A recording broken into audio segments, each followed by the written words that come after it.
The wind howled outside our Portland suburb home, rattling the windows as I stood frozen in my cluttered bedroom. My hands trembled as I rifled through the drawer where I'd kept my visa documents. They were gone.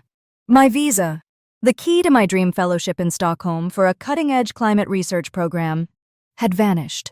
My flight was in 40 hours, and without that visa, my chance to escape this suffocating family and build a future of my own was slipping away.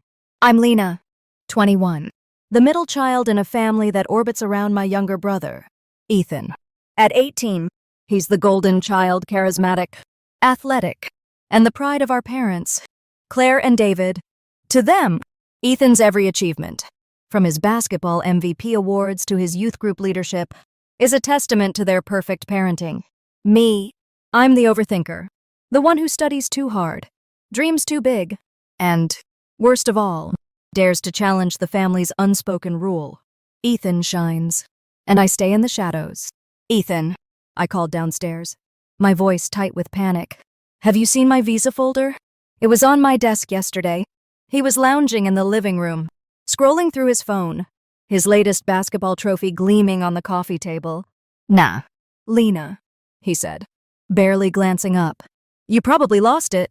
You're always freaking out about something. His tone was casual, but I caught the flicker of a smirk in the reflection of the TV screen.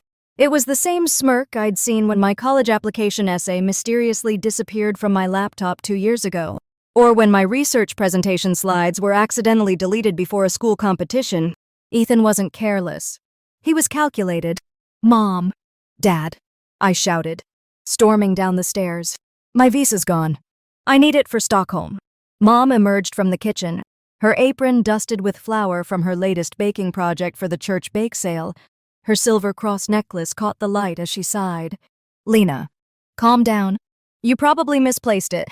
You know how scattered you get. Dad, reading the newspaper at the dining table, didn't even look up. She's right. Lena, maybe this is a sign you're not ready for this whole Sweden thing. I clenched my fists, my nails digging into my palms. A sign. This is a fully funded fellowship. I was chosen out of thousands. Why can't you just be happy for me? Ethan sauntered into the room, tossing his basketball from hand to hand. Lena, maybe it's God telling you to chill. You know, stay here. Help with the youth group. Stockholm's a bit much for you. Don't you think? His voice was all fake concern, but his eyes gleamed with triumph. I turned to Mom, my voice shaking.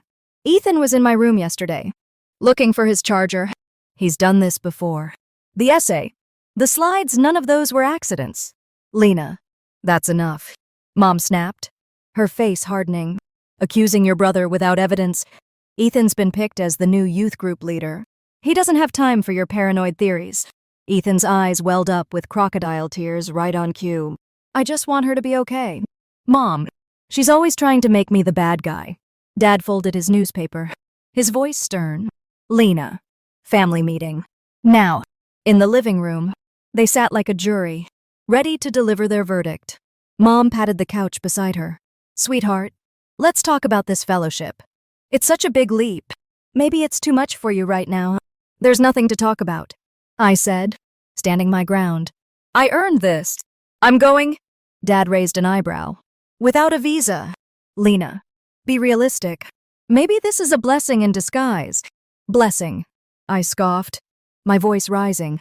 Like when my essay got deleted the night before the deadline, or when my presentation slides vanished. You think those were coincidences? Ethan's voice quavered. All theatrical? She's just jealous. Dad, ever since I got the youth leader role, she's been trying to one-up me. Mom pulled Ethan into a hug, shooting me that look, the one that said I was the problem. Always causing drama. Lena, sometimes God closes doors for a reason. Pastor Thomas talked about accepting his plan last Sunday. Remember? Something inside me clicked. Not with rage, but with resolve. I'd spent years playing their game, dimming my light to keep Ethan's shining. No more. You're right, I said, my voice calm, catching them off guard. Maybe I need to pray about it. Dad's face softened. Relieved. That's my girl. Take some time to think it over. I will, I said, turning toward the stairs. I just need some space. As soon as my bedroom door closed, I locked it and pulled out my phone. My hands were steady as I texted my best friend. Maya. Plan B is a go. You still have the backup visa? Her reply came instantly. Safe at my place. You sure about this? Lena.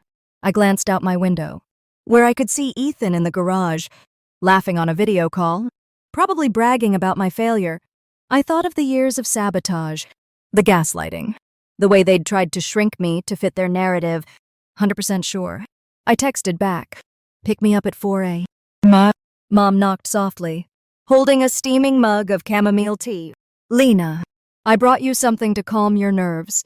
Thanks, I said, taking the mug and setting it on my nightstand. I let my shoulders slump, playing the defeated daughter one last time. Let them think they'd broken me. In less than 40 hours, they'd see how wrong they were. The Portland sky was still cloaked in darkness at 3:52. The rain now a steady drizzle that muffled the world outside. In my attic bedroom, I moved with practiced silence, adrenaline sharpening every sense. My hidden duffel bag was already packed, stashed beneath a loose floorboard in my closet, a secret I'd kept since Ethan's last sabotage attempt. Inside were my essentials. The backup visa Maya had secured for me, my fellowship acceptance letter, a plane ticket to Stockholm, and a burner phone I'd bought with cash 3 months ago. I wasn't taking any chances. My phone buzzed softly. Maya. Outside in 5.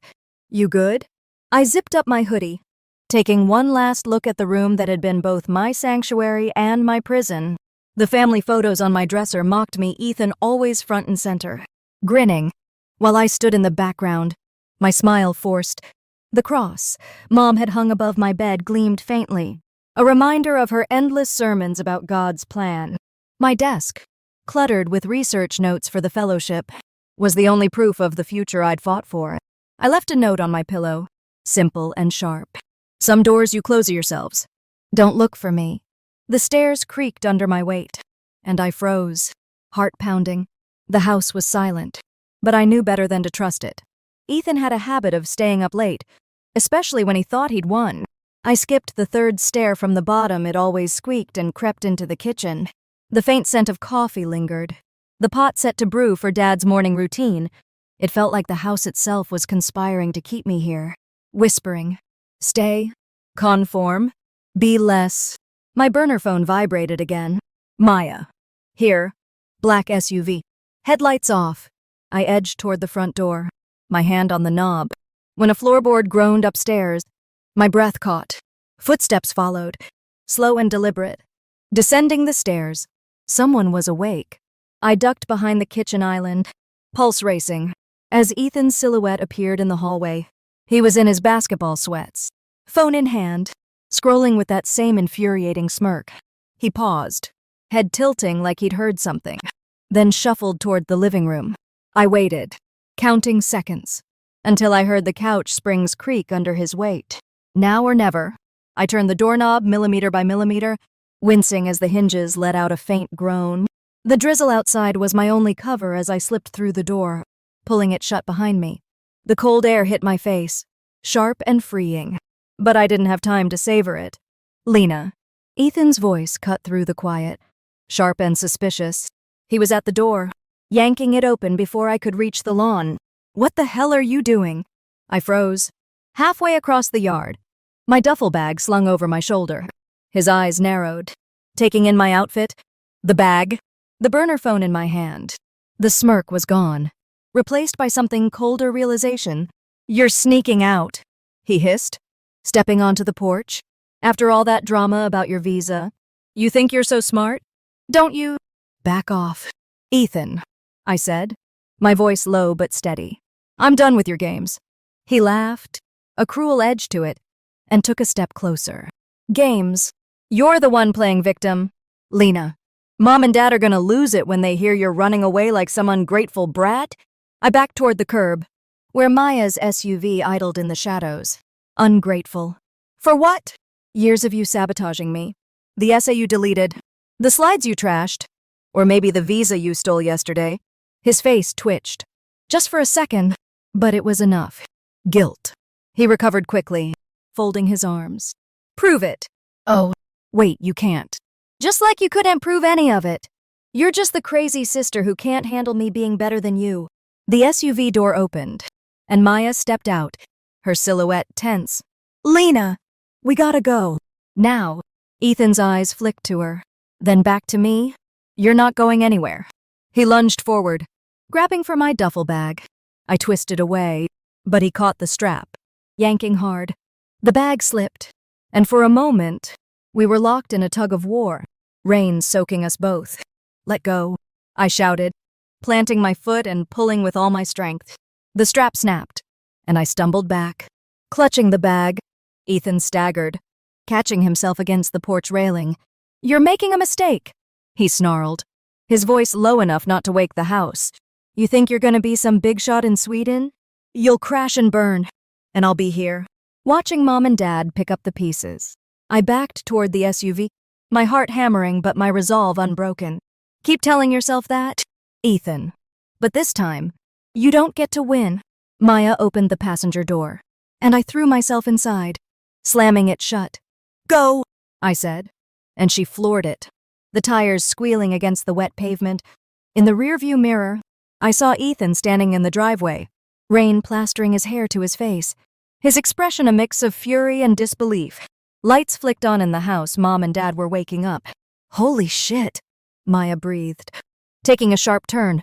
That was intense. You okay? I nodded, my hands shaking as I zipped the duffel bag open to check its contents. The backup visa was still there, safe in a waterproof pouch. Better than okay. I'm out? Not yet, Maya said, glancing in the mirror. They might follow us. I've got a plan. My cousin's car is parked at the 24-hour diner 2 miles from here. We'll switch vehicles? They don't know his plates. I managed a small smile. You've thought of everything. Had to, she said, her voice softening. I saw what they did to you. Lena. The essay. The slides. The way they gaslight you. When you told me about the fellowship back in January, I knew they'd try something. That's why I pushed you to get the backup visa. I leaned back in the seat, the weight of her words settling over me. 3 months ago, after Ethan borrowed my laptop and my fellowship application confirmation email mysteriously vanished, Maya had driven me to the Swedish consulate. I'd applied for a second visa in secret, using her address for delivery. It had arrived 6 weeks ago, hidden in her apartment ever since. You're my hero, I said, my voice thick with gratitude. Nah, she grinned. I'm just the getaway driver. You're the one with the guts. We pulled into the diner's lot, where Maya's cousin, Javier, was waiting with his beat-up Honda. We transferred my bag quickly, the rain masking our movements. My burner phone buzzed with notifications from my main phone, which I'd left in my room to avoid tracking. I could imagine the messages. Mom's pleas, Dad's lectures, Ethan's accusations. I powered it off and slipped it into the bag. As we hit the highway in Javier's car, the city lights blurred into streaks of gold and red. The rain had stopped, and the first hints of dawn painted the horizon. You're free, Lena, Maya said, her voice quiet but certain. I watched the skyline recede, my chest tight with a mix of fear and exhilaration. Not yet, I said, echoing her earlier words, but I'm getting there. We reached the airport by 5:30 me, the terminal buzzing with early travelers.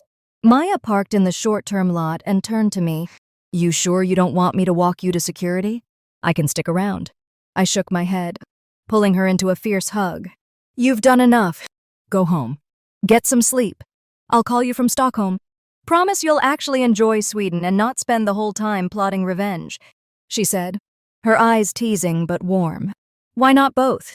I grinned, slinging my bag over my shoulder. Going through security felt like crossing a threshold. Each step took me further from Ethan's sabotage, Mom's manipulation, Dad's dismissal. The TSA agent scanned my backup visa without a hitch, her bored expression a stark contrast to the victory surging through me. At the gate, I finally turned on my burner phone. No messages yet. My family hadn't figured out how to reach me, but I knew it was coming. I opened my rarely used Instagram and posted a single photo, my boarding pass to Stockholm. Captioned, "Freedom is choosing your own path, no matter who tries to block it." Then I powered off the phone and watched through the terminal window as my plane taxied into view.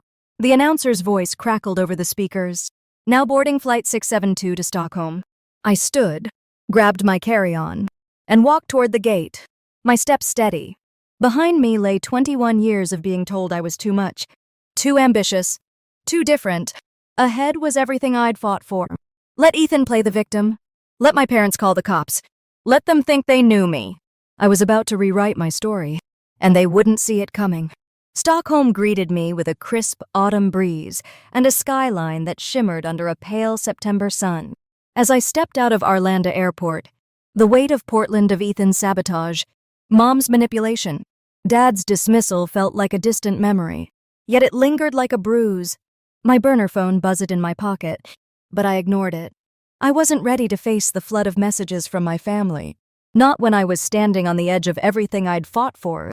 I'm Lena, 21, the middle child who dared to dream beyond the confines of my family's expectations. The climate research fellowship I'd won, a fully funded program at Stockholm University. One of only 10 spots worldwide, was my ticket to a life where I could define myself. But even here, thousands of miles away, I could feel the pull of their narrative, trying to drag me back into the role of the difficult daughter. A woman approached me in the arrivals hall, her auburn hair tied back and a green scarf draped over her coat. Lena, I'm Dr. Karin Berg, your fellowship mentor. Her smile was warm but sharp, like she could see right through me. Welcome to Sweden. Thanks, I said, shaking her hand, my duffel bag heavy on my shoulder. There was something familiar about her, a flicker in her eyes that I couldn't place. We've got a busy day, Karin said, leading me to a sleek university van. Orientation starts in 2 hours, and you're presenting first. Surprise! My stomach dropped. Presenting. I just got off a 14-hour flight. She laughed, a sound that was both encouraging and unrelenting. You're not here to ease in. Lena, your application essay on urban climate adaptation blew the selection committee away. They want to see what you've got. As we drove through Stockholm's cobblestone streets, the city unfolded like a painting, historic buildings mingling with modern glass towers, canals reflecting the golden light. The fellowship residence was a converted 18th century warehouse in Gamla stan, its brick walls draped in ivy. My room overlooked a courtyard where students from Brazil, Japan, and Nigeria were already mingling, their laughter a stark contrast to the silence of my family's living room. Karin helped me carry my bag upstairs. Fair warning, she said, setting it down. The program director, Dr. Nielsen, is intense. He's opening with a keynote from a UN climate envoy. And you're up right after? No pressure. I must have looked panicked because she softened. Your essay said you thrive under pressure. Was that just talk? No, I said, meeting her gaze. I've been proving myself my whole life. Her eyes lingered on me, and that flicker of familiarity returned. Good. I had a feeling you were tougher than you look. Oh. And Lena, I grew up in Portland, too. Same suburb. Actually, small world. My heart skipped. Wait, you're from Portland. Did you know my family? Karin's smile faltered. Just for a second. Let's just say I knew of them. The church crowd. Right? Big on community. Bigger on control. She turned toward the door. Get settled. I'll see you at orientation. Her words hung in the air as I unpacked, my mind racing. What did she mean by control? Had she crossed paths with Mom and Dad? With Ethan? I pushed the thought aside, focusing on the task ahead. I had a presentation to nail, and I wasn't about to let my family's shadow follow me here. The orientation hall was a sleek lecture theater packed with fellows, professors, and diplomats. I took a seat near the front, my notes clutched like a lifeline. The UN envoy's keynote was a blur of stats and urgency: rising sea levels, urban heat islands, the need for bold solutions. Then Dr. Nielsen took the stage. Our first presenter is a last-minute addition, he announced. Lena from the United States will share her research on community-driven climate resilience. Lena, the floor is yours. My legs felt like jelly as I walked to the podium, but I thought of Ethan's smirk, Mom's condescending sighs, Dad's dismissive grunts. Not this time. I took a deep breath and began. Cities aren't just infrastructure, they're ecosystems of people. My research shows how grassroots movements can drive climate adaptation, even in resource-scarce communities. For 20 minutes, I owned that room. Data flowed seamlessly into stories of urban gardeners in Detroit, flood-resistant cooperatives in Bangladesh, and my own proposals for Portland's vulnerable neighborhoods. Questions came fast, challenging, incisive, but I caught every one. The UN envoy nodded approvingly, and Dr. Nilsson scribbled notes. Afterward, Karen pulled me aside, her eyes gleaming. You didn't just survive, that you dominated? The program wants to feature your work in their global report. You're making waves. Lena. My chest swelled. But before I could respond, my burner phone buzzed. I glanced at it, a notification from a local Portland news site, forwarded by Maya. Local students' dramatic escape to prestigious fellowship.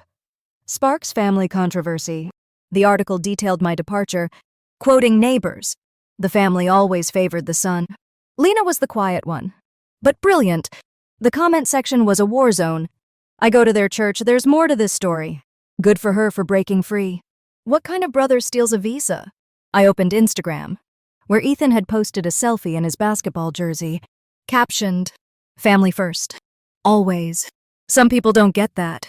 The comments were brutal. Didn't you take your sister's visa?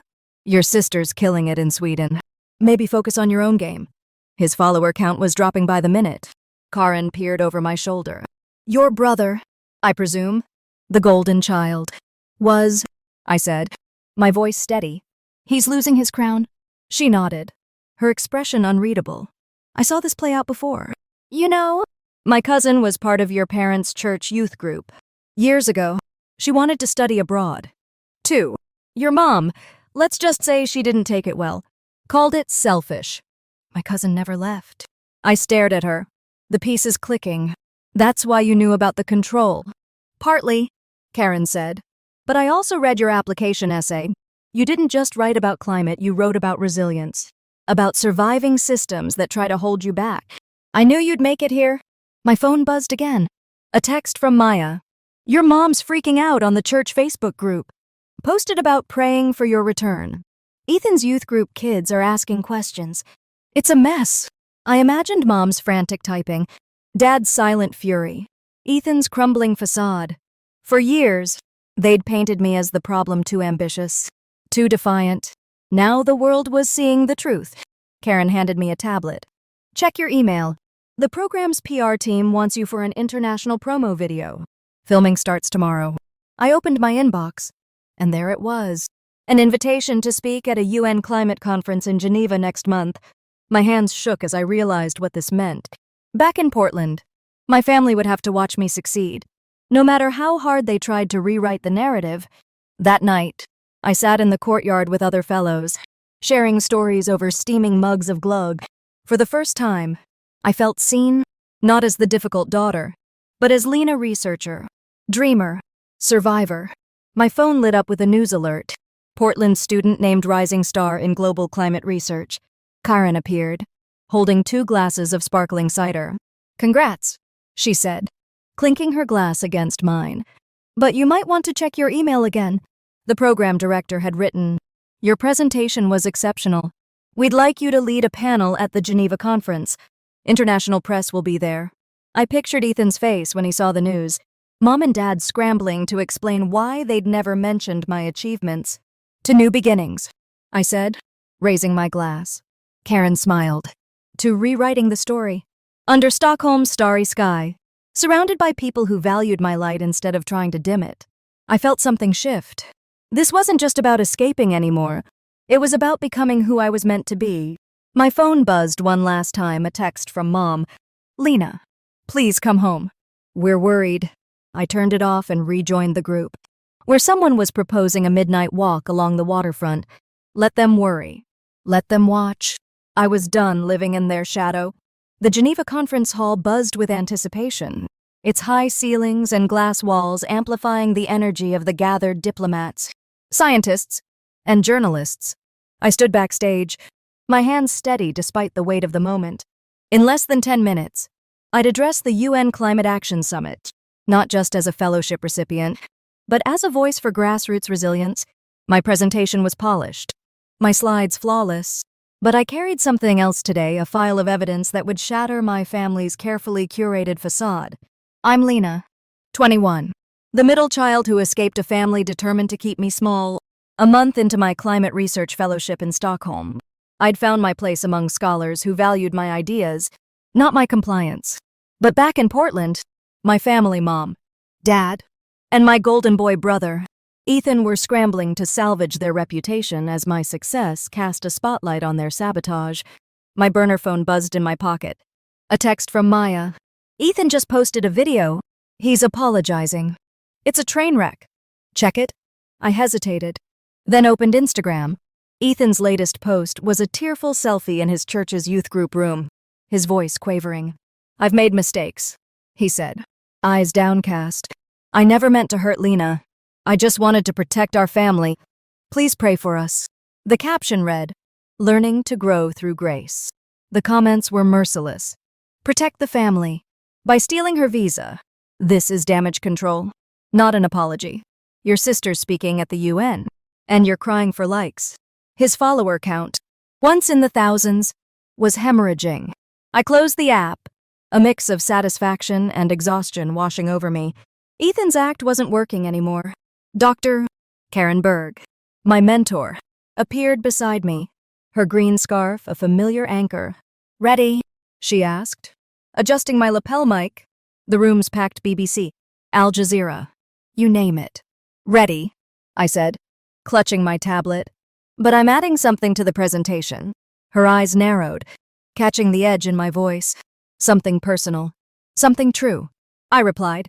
They've lied about me for years. Today, they learn what happens when you underestimate me. Karen's expression softened. But there was a glint of something else, pride. Maybe. Or recognition. I told you about my cousin, didn't I? The one your mom shamed for wanting to study abroad. She never got her moment. You're getting yours. Make it count. The memory of Karen's revelation in Stockholm hit me again. Her cousin, Sarah, had been part of my parents' church youth group in the 90s. When Sarah won a scholarship to Paris, Mom, then a youth group volunteer, had called her selfish and rallied the church to guilt her into staying. Sarah gave up her dream and never left Portland. Karen's stake in my success wasn't just professional, it was personal. The program director's voice echoed through the hall. Our next speaker, Lena from the United States, will present her research on community-driven climate solutions and share her journey to this stage. I stepped into the spotlight, the crowd a sea of expectant faces. Climate resilience isn't just about infrastructure. I began, my voice clear. It's about empowering communities to adapt, even when systems resist change. For 15 minutes, I wove data with stories, urban farms in Lagos, flood barriers in Jakarta, my own proposals for Portland's low-income neighborhoods. The room was rapt, questions sharp but respectful. Then I clicked to a new slide, one I'd added last night. The title, Resilience Beyond Research.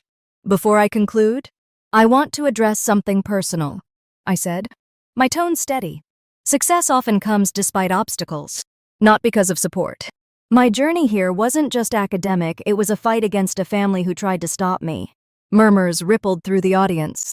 I opened my tablet and projected an email thread, dated 2 years ago. This is an email my brother, Ethan, sent to himself from my laptop, containing my college application essay. He deleted it from my drive the night before the deadline. Gasps echoed. I clicked again, showing a time-stamped photo. This is my fellowship application confirmation, emailed to me in January. My brother claimed my laptop crashed and deleted it. I had to resubmit from a backup. The final slide was a screenshot of a text from Ethan, sent months ago. You think you're going to Sweden? Good luck without a visa. Sis. The room went silent, then erupted with questions. Lena, are you saying your family deliberately sabotaged your career? A BBC reporter called out. I'm saying the evidence speaks for itself, I replied, pulling up one last image, a security camera still from my high school, showing Ethan tampering with my science fair project 3 years ago. This wasn't a one-time thing. It was a pattern, enabled by parents who dismissed my achievements to protect their favored child. The live stream comments exploded. Visible on a monitor backstage, this is insane.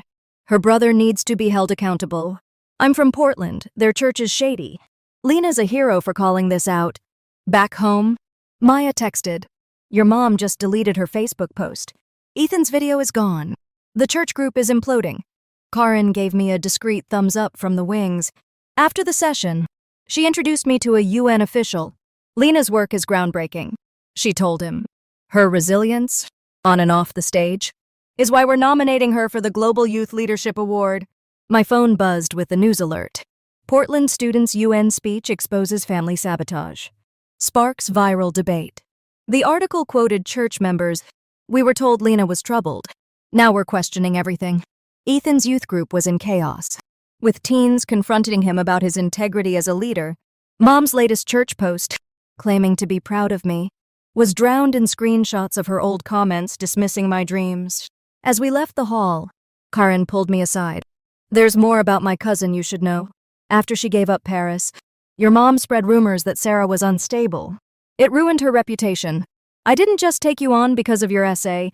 Lena, I saw her in you. I swallowed hard, the weight of her words settling. Why didn't you tell me sooner?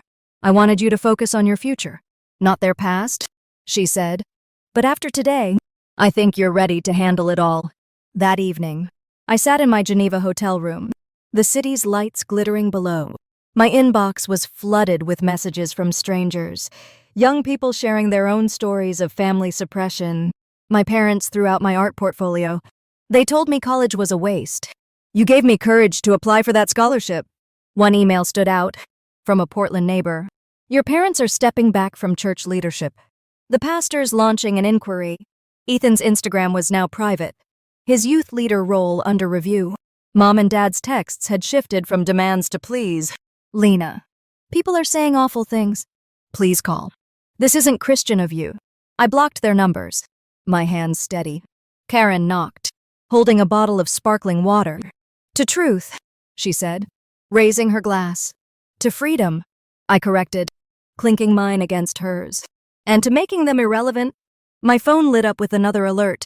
UN expands youth climate program. Names Lena as ambassador. I imagined my family watching, their narrative crumbling with every headline. They'd tried to dim my light, but I was shining brighter than ever, and I was just getting started. The Stockholm Concert Hall glowed under a winter sky, its golden facade reflecting the December snow that dusted the city. Inside, the Global Youth Leadership Award ceremony was a spectacle of elegance, crystal chandeliers, diplomats in tailored suits, and a live broadcast reaching millions worldwide.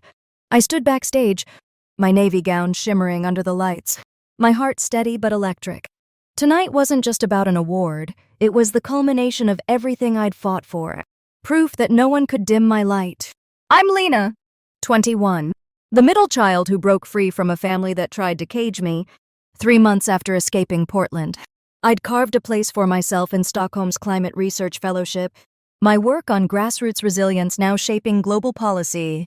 But back home, my family, mom, dad, and my once golden brother, Ethan, were grappling with the wreckage of their shattered reputation.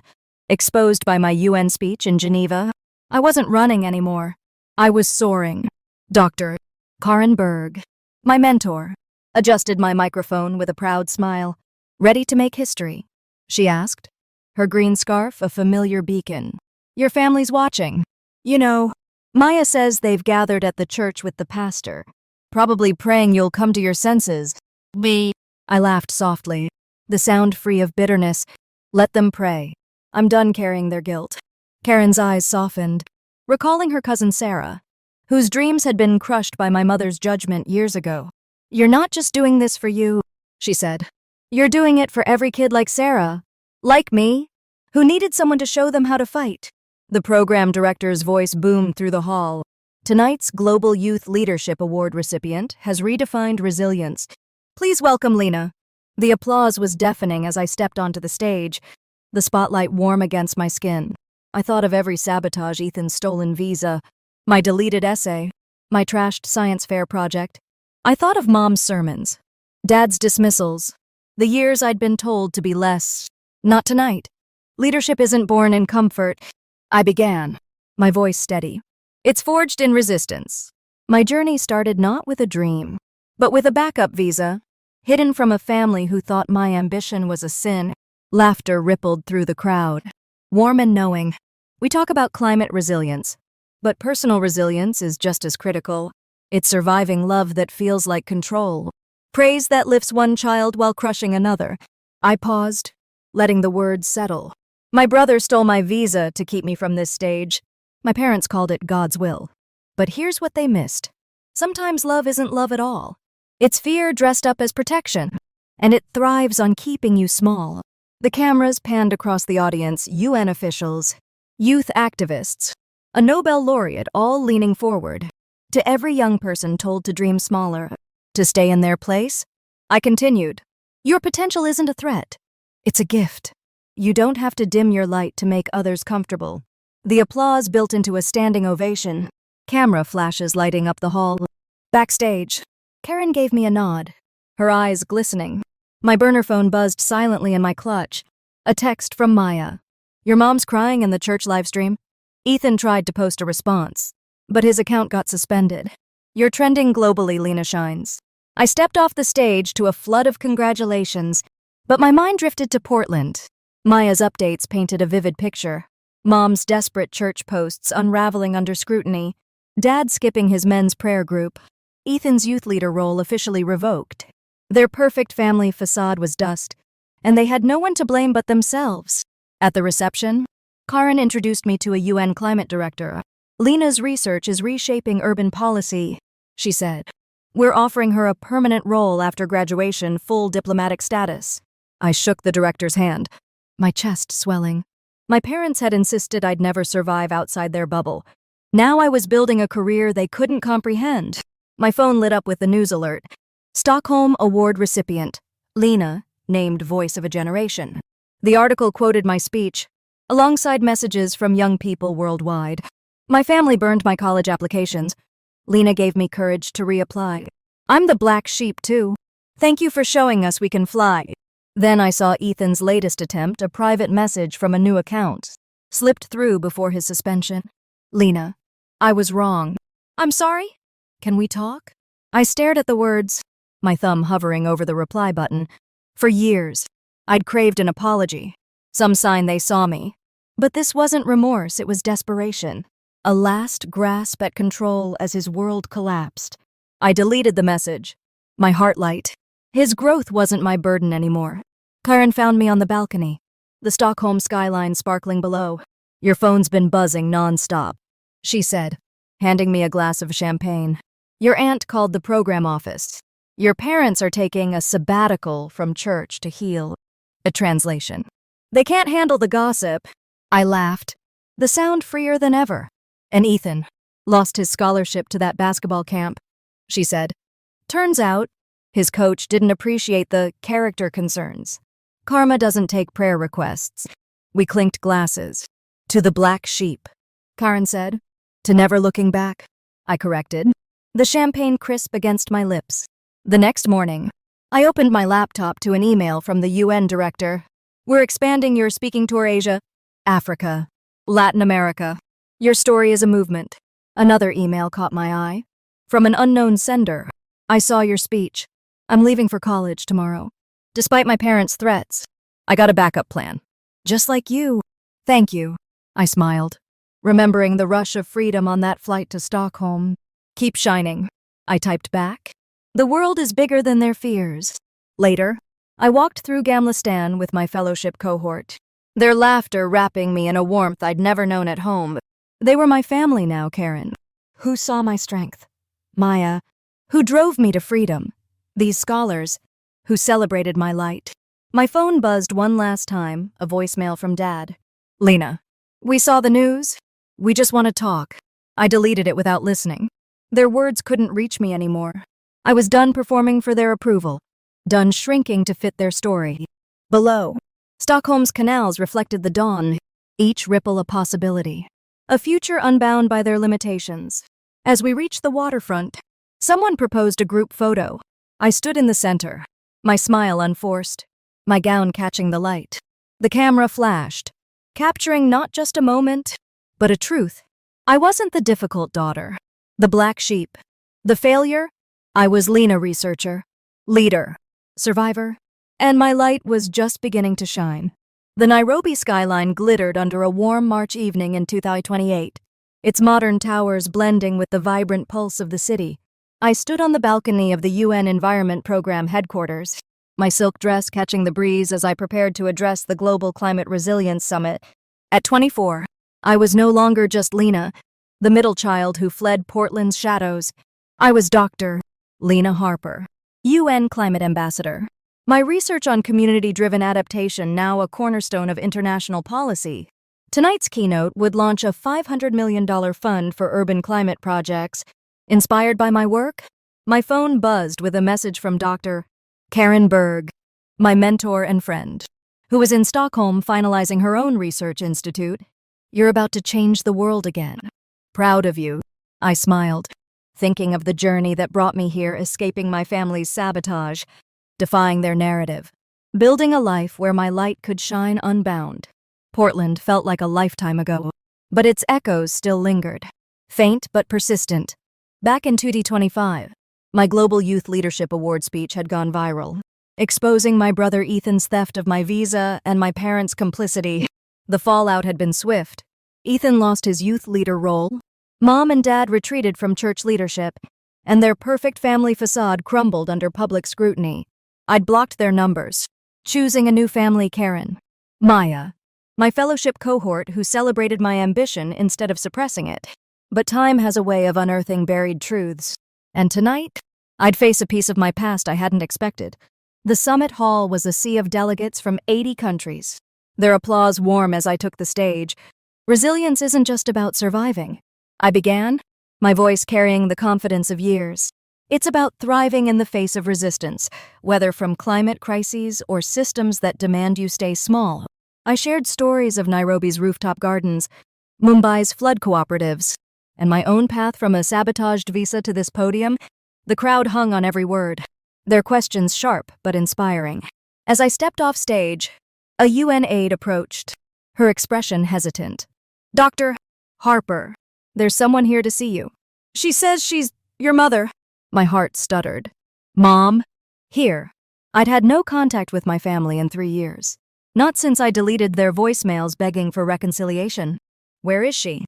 I asked, my voice steady despite the churn in my stomach. In the lobby, the aide said. She's alone. I found Mom standing by a window, her once impeccable posture slumped, her cross necklace replaced by a plain scarf. Claire Harper looked older, her face etched with lines I didn't recognize. She turned, her eyes meeting mine, and for a moment, I saw the woman who'd dismissed my dreams, who'd hugged Ethan while scolding me, but there was something new, regret, raw and unguarded.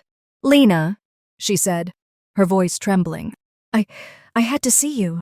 You're everywhere news. TED Talks. This summit, I didn't know how else to reach you. I crossed my arms, keeping my distance. You flew to Nairobi to ambush me. Why now? She flinched, clutching her purse. We've lost everything. Lena, the church, our friends, our standing. People still talk about what happened your speech. The visa, they call us hypocrites. Your father, he hasn't been the same. He stopped going to prayer group. And Ethan, her voice broke. He's not the boy we raised? I raised an eyebrow, unmoved. The boy you raised stole my visa, deleted my essay, ruined my science fair project. You enabled him. What did you expect? Tears welled in her eyes, but I felt no urge to comfort her. We thought we were protecting you, she said. We thought Ethan needed us more, that your strength meant you could handle it. We were wrong. I see that now. 3 years too late, I said, my tone cold. You didn't come here to apologize, Mom. You came because you're drowning in the mess you made. She shook her head, pulling an envelope from her purse. This is from Ethan. He's been in therapy. Lena. He wrote this a year ago but couldn't send it. I promised I'd try. I took the envelope, its edges worn, but didn't open it. Why should I care what he has to say? Because he's your brother, she pleaded. And because I'm begging you to give us a chance to make this right. Your father wanted to come, but he's ashamed. We all are. I studied her, the woman who'd once called my ambitions selfish, who'd prayed I'd fail so Ethan could shine. You don't get to decide what right looks like anymore, I said. I built this life without you. I don't need your shame or your promises. She nodded, tears falling freely now. I know, but I had to try. You're my daughter, Lena. I'll always love you. Even if you hate me. I turned away, my chest tight but my resolve unbroken. Goodbye. Mom. Back in the summit hall, I slipped the envelope into my bag. Unopened. Karen found me, her eyes scanning my face. You okay? The aide told me about your visitor. I will be, I said, exhaling. She brought a letter from Ethan. An apology. Supposedly. Karen's brow furrowed. You going to read it? Not tonight. I said. Maybe never. Their regrets don't change what they did. She nodded. Understanding. My cousin Sarah got a letter like that from your mom, years after Paris. She read it, hoping for closure. All it did was reopen wounds. You're smarter than that. The summit continued, and I threw myself into meetings with delegates, my focus sharp. My phone buzzed with a news alert. UN Climate Ambassador Lena Harper launches $500 resilience fund. Social media was alight with Lena shines, alongside messages from young people. My family tried to stop my engineering degree. Your story kept me going. I'm the difficult sibling too. Thank you for showing us we're enough. Maya texted from Portland. Your mom's back. She's telling everyone she saw you, acting like you're healing. Church folks aren't buying it. Ethan's working at a car wash, now scholarship's gone. Friends ghosted. I pictured Ethan, stripped of his golden boy crown, and felt no triumph, only detachment. Their downfall wasn't my victory, my life was. That night, I sat in my Nairobi hotel room. The cities hum a soothing backdrop. I opened my laptop, finding an email from a Kenyan student I'd met at the summit. Your speech gave me courage to apply for a scholarship my parents called unrealistic. I got in. Thank you. Dr. Harper, I replied. The world needs your light. Keep shining. Karen's Institute had invited me to co-lead a new project in Stockholm, and the UN was planning a second speaking tour South Asia, the Caribbean, the Pacific. My future stretched wide, unbound by the past. I glanced at Ethan's envelope, still unopened. Part of me was curious, but a stronger part knew the truth. His words couldn't undo the years of sabotage, just as Mom's tears couldn't erase her complicity. I stepped onto the balcony, Nairobi's lights twinkling like stars. My phone buzzed a voicemail from Dad, the first in years. Lena, your mother told me about Nairobi. We're so sorry. Please, just call us. I deleted it. The action as natural as breathing. Their remorse was theirs to carry, not mine to fix. Below, the city pulsed with possibility. I wasn't the girl who'd hidden a backup visa, who'd fled a family's control. I was Dr. Lena Harper. Architect of change, beacon for the unseen. My family's regrets were echoes, fading against the brilliance of my light.